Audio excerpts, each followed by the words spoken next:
Assam Public Service Commission Apsc CCE Recruitment 2025 ফালৰ পৰা অলপ দিন আগতে যি 299টা পোষ্টৰ কাৰণে এপ্লাই হৈছিলে তাৰ বৰ্তমান আপোনালোকৰ এক্সাম ডেটটো আহি গৈছে। আপোনালোকৰ অক্টোবৰ মাহৰ পৰা APSC এক্সাম হ'ব। অক্টোবৰ 11 তাৰিখৰ পৰা APSC CCE ফালৰ পৰা ওলোৱা 299টা পোষ্টৰ আপোনালোকৰ এক্সাম হ'ব আৰু বৰ্তমান আপোনালোকে APSC অফিচিয়েল ৱেবছাইটত গৈ আপুনি নিজৰ এডমিট কাৰ্ডটো ডাউনলোড কৰিব পাৰিব আৰু ইয়াৰ আপোনালোকৰ টোটেল পোষ্ট আহিছিলে 299টা আৰু ডেট অফ এক্সামটো আহিছে 11, 12 আৰু 13 অক্টোবৰত আপোনালোকৰ APSC এক্সামটো হ'ব, মেইনছ এক্সাম আৰু ইয়াৰ এক্সাম চেণ্টাৰটো দিছে গুৱাহাটী আৰু আপোনালোকৰ এডমিট কাৰ্ডটো আপোনালোকৰ আহিছে 20 ছেপ্টেম্বৰ। তো 20 ছেপ্টেম্বৰত আপোনালোকৰ APSC ফালৰ পৰা আপোনালোকৰ এডমিট কাৰ্ডটো আহিলে আৰু বৰ্তমান আপোনালোকে APSC অফিচিয়েল ৱেবছাইটত গৈ আপুনি নিজৰ এডমিট কাৰ্ডটো ডাউনলোড কৰি ল'ব পাৰিব আৰু এডমিট কাৰ্ডটো ডাউনলোড কৰিবলৈ হ'লে আপোনালোকৰ অনলাইন এপ্লাই কৰাৰ সময়ত যোনটো আপুনি এপ্লিকেশ্যন ID পাইছিলে সেই এপ্লিকেশ্যন ID আৰু পাছপৰ্টটো দি আপোনালোকে প্ৰথম লগইন কৰিব লাগিব।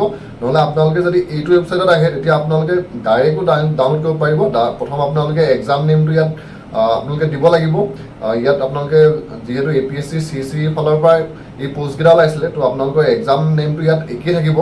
আপোনালোকে ওপৰত যোনটো আহিছে ইয়াকে এইটোৱে ৰাখি দিব আৰু ছেকেণ্ড আপোনালোকে এপ্লিকেশ্যন নাম আপোনালোকে অনলাইন এপ্লাই কৰাৰ সময়ত যোনটো এপ্লিকেশ্যন নাম্বাৰ পাইছিলে সেই এপ্লিকেশ্যন নাম্বাৰটো দিব লাগিব। যদি এপ্লিকেশ্যন নাম্বাৰটো নাই আপুনি নিজৰ ৰোল নাম্বাৰটো দিও আপুনি লগইন কৰিব পাৰিব। তাৰপিছত আপোনাৰ যোনটো ডেট অফ বাৰ্থ হয় সেই ডেট অফ বাৰ্থটো দিব লাগিব আৰু ডেট অফ বাৰ্থটো দি যেতিয়া আপুনি প্ৰিণ্ট এডমিট কাৰ্ডত ক্লিক কৰিব আপোনাৰ যোনটো এডমিট কাৰ্ড হয় সেইটো ইয়াত PDF ফৰ্মেটত আহি যাব। তো বন্ধু বান্ধৱীসকল আপোনালোকেও যদি APSC CCE ফালৰ পৰা ওলোৱা এই 299টা পোষ্টৰ কাৰণে এপ্লাই কৰিছিলে তো বৰ্তমান আপুনি আপোনাৰ নিজৰ এডমিট কাৰ্ডটো ডাউনলোড কৰিব পাৰিব। Admit card